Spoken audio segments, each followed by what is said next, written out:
Hello everyone and welcome back to another video from Crazy Gamer. In this video, I'm going to show you how to turn off notifications on the Ludo King game. So let's get started right away.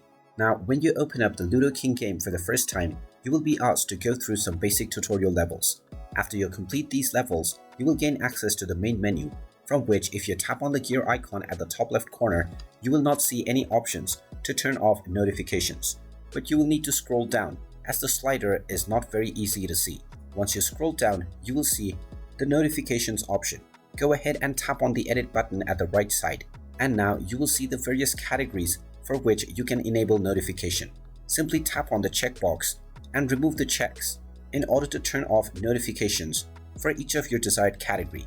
Make sure to uncheck all of these boxes if you don't wish to see any kind of notification at all. Then tap on the save button, and now this will disable all notifications for the Ludo King game on your device.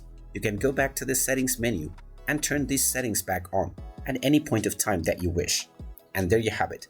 That is how easy it is to turn off notifications on the Ludo King game. If you find this video helpful, make sure you hit that like button and subscribe to our channel if you haven't done so already. Also ring that notification bell to never miss another update from us. Thank you for watching, and I will see you again in the next video.